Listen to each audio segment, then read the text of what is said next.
y'all, welcome back to my channel. My name is Jaylee Nyani and I am back with another video. As you can see by the title, this video is going to be how to get your credit score, well, how to get a perfect score at 18. I'm in my car because my car is just the most quiet place right now. My mom's upstairs and you know, mothers are always on the phone, so she on the phone talking about whatever she's talking about and she loud. So I don't want y'all to have to hear that, and my brother, and it's just a lot. So I am in the car. I have my notebook with me that I have all my stuff written down just so I don't forget anything, because I want to make sure that you guys, you know, get all the knowledge. First step that I have written down is choose what card you want to go with. But I can't talk today. Choose what card you want to go with. I know like a lot of us probably don't know what good credit cards are. You don't have to get a credit card through your bank. If you bank with Chase, you don't necessarily have to have a Chase credit card. You can get one, but you don't have to go with Chase. I recommend a Discover It card. Is that what it's called? A Discover It student card or cash rewards card, whatever. It's a Discover student card. If you look up Discover card, it's probably going to be the first one that pops up. That I have that card. It's actually a really good card. It comes with a lot of benefits. There's no annual fee for the first 6 months, I believe, which is super good. We'll get into annual fees later on in the video, but that's a super good benefit. You get cash back. If you keep a 3.0 GPA, they will actually give you $20 statement credit. So it just comes with like a lot of different benefits. I'm not sure of like all of them, but I know that there's a couple. So if you go on the website, they'll show you and it'll list everything that it comes with. And there's also the Bank of America cash rewards card. I have that one as well. That was actually my first card. Super good card, pretty much the same benefits. Those are the two that I'm aware of and that I use, so those are the two I'm going to recommend to you, but there are many others. You just have to look it up. So yeah, step 2 would be to apply for the credit card. Now, when you apply for a credit card, you can do it in person, like with a teller, or you can do it online.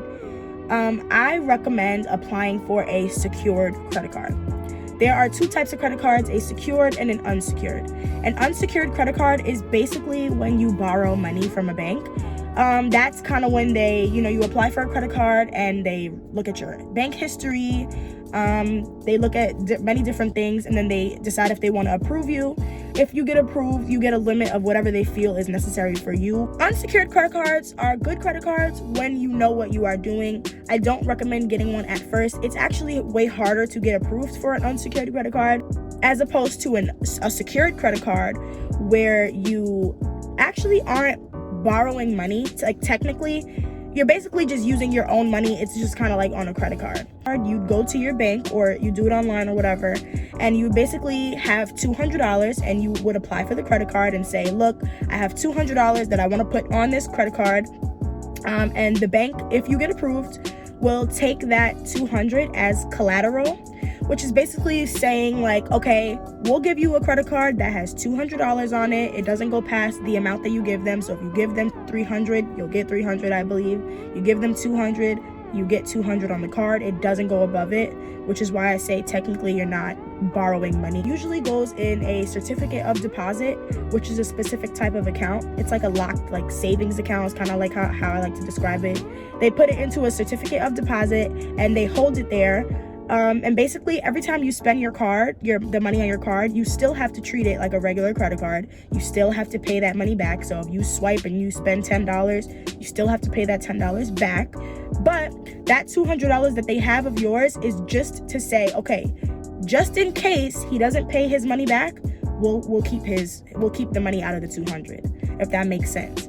So it's basically the safest option for the lender and for the borrower, because for you it actually isn't as risky or hard to get as an unsecured credit card. And for the bank, they're safe regardless because technically they already got paid, so they're not giving you any money. It's just your money in the form of a credit card. It's indistinguishable from the unsecured credit card. So when credit bureaus are, getting your score together, they can't tell whether you have a secured or an unsecured. It really doesn't matter. It doesn't change anything. It's just safer and easier to get if you get the secured. The only difference is that you're not actually borrowing any money. With that secured credit card, if you maintain, a good score and you pay on time and you don't miss any payments, you will get that deposit back within, I believe, 6 to 12 months. Each bank is different. Step 3. Be patient, okay? Getting a credit score really is not an overnight thing. Just because you've had a credit card for a month, 2 months, 3 months, even 6 months, it's not really, you're not gonna have an 800 overnight. And even if you have like a pretty good score, doesn't mean necessarily that you're still a reliable borrower. Only because depending on what you're trying to get. So if you try to get like a car loan or something, sometimes they won't approve you only because you haven't had credit history long enough. So, it is like a tedious and like slow process. It is going to take years eventually for you to be a reliable borrower. So you want to make sure that you're just being patient. Don't rush it. Don't expect results overnight. Don't expect your score to shoot up 300 points in a month. It's not going to happen. It's going to take time as long as you can be consistent and follow all of these steps, okay? Now that we got how to get the credit card out the way, maintaining credit, okay? This is where a lot of people mess up. This is the most important thing. It's super, super simple, but a lot of people make the smallest mistake that affects your score in a huge way. When you get a credit card, just because your credit card has, let's say you get the secured credit card and it has $200 on it, even though you did give them that $200 as collateral, it doesn't mean that you can still spend $200 on your credit card, because you don't want to max that card out. That's the difference between a debit card and a credit card. You establish good credit by proving that you are responsible. So the more money that you have on your card, the less money you spend. A lot of people think the opposite. They think, oh yeah, let me just spend $150. I got $200 on my credit card. I'll just pay it back.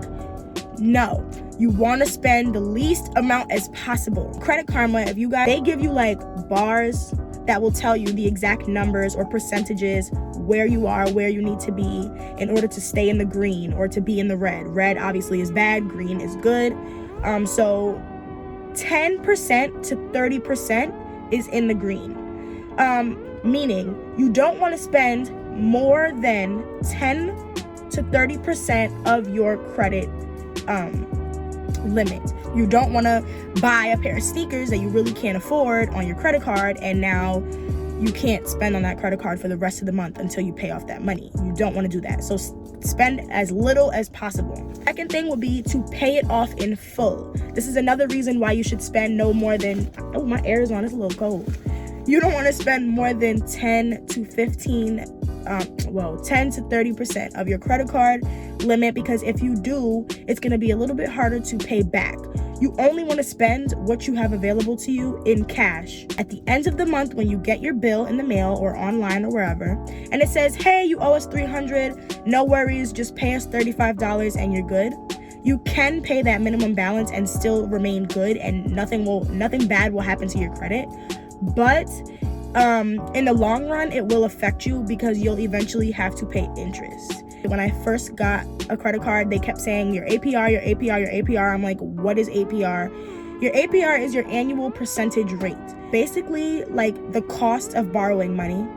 If you spend $300 and you're having a bad week at the end of the month and you cannot pay that whole $300 balance and you pay your minimum balance, that's fine. But over a period of time, it will build interest. So however high your APR rate is will determine how much interest you're getting charged. So if you have a low APR rate, then you're really not being charged too much interest. But if you have a high APR rate, you're being charged a lot of interest. Basically taxing you to have borrowed money for so long. If you spent $300, if you keep that balance for 3-4 months, eventually you're paying like, I don't know how much it is exactly, don't quote me, $310, $320, $315, $330, whatever your APR rate, whatever it is, however long you keep the money in your as your balance will determine how much you pay. How the bank makes their money. They make their money off of people who cannot control themselves, and they go and overspend and they can't afford it at the end of the month. And now the bank gets to tax you, and that tax is how they get paid. Okay, so you don't want to do that. You don't want to pay the bank. You don't want to overspend. You want to stay within your means. You want to control yourself, so you stay away from that interest. And usually your first credit card does have high APR rates. Keeping a balance actually in the long run will affect your score. 35% of your score is determined based off of how long you keep a balance. So one more thing, and then we'll get into calculating your score. So when you get a new credit card,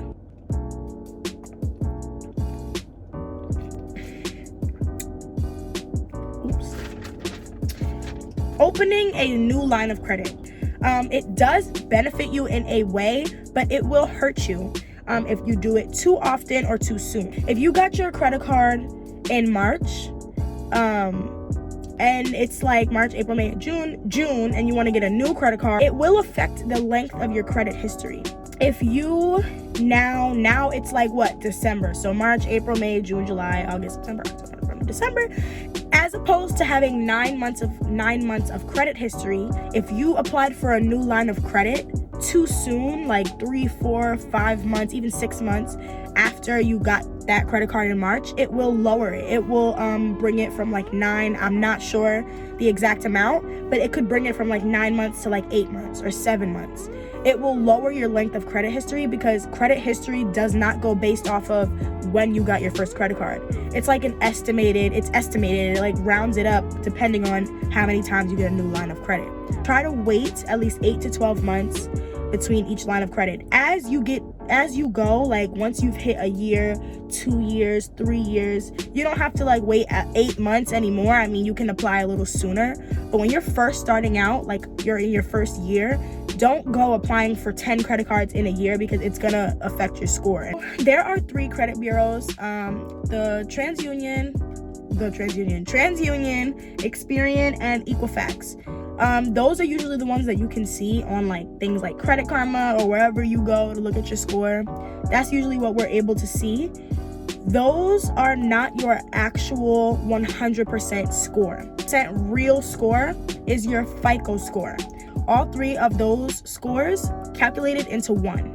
So it's just because, you know, you see a 650 or a 700 on your TransUnion score, and then you have like a 630 or a 640 on your Equifax score, don't be confused, or don't think that, oh, my score is 700 because that's the higher one, or oh, my score is 630 because that's the lower one. No, there's actually, it's all combined into one. That score is what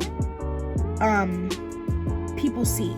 So when you get your credit ran, if you're trying to apply for a new line of credit, you're trying to go get a car loan, they see your FICO score. They don't see the TransUnion, Experian, Equifax. The FICO score is what's going to come up. That's your real life score. With that being said, that's basically all I have as far as building your credit and maintaining it. If you follow those rules, I 100% guarantee you that you will have a good credit score. Talk to your parents. If you got strict parents and they don't want you to have a credit card, whatever, tell them you know what to do. You smart, you watch my video, and you are 100% prepared. And get your credit card, girl, because you, or boy, because you don't want to be no credit at no 20, 21, 22, 23, 24. We are making money moves all year, all lifetime long, okay? Yeah, thank you guys for watching this video. I appreciate every single one of you who watched it, who learned something.